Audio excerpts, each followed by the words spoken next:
Polis ni tengah jaga traffic light lah kan. Tiba-tiba kau lalu tak pakai helmet. Nasib lah dek. Nasib lah. Motor awak tu laju sangat ke? Dah kejar lah, polis kejar. Awak berhenti je lah dek. Berhenti je lah.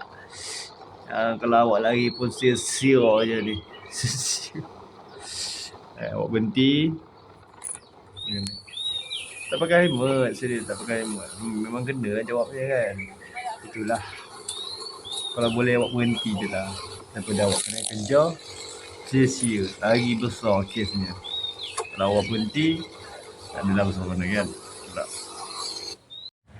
So lepas ni kena pakai helmet lah. Lambat polis tu, kalau boleh jangan lalu depan dia lah. Kalau boleh patah balik ya. Siapa yang gentle kan, gentle sangat tu, macam mak rempit kan, kalau nak lari ke motor laju sangat, bolehlah lalu depan dia. Yalah, keselamatan diutamakan. Berhati-hati jalan raya ya. Okey.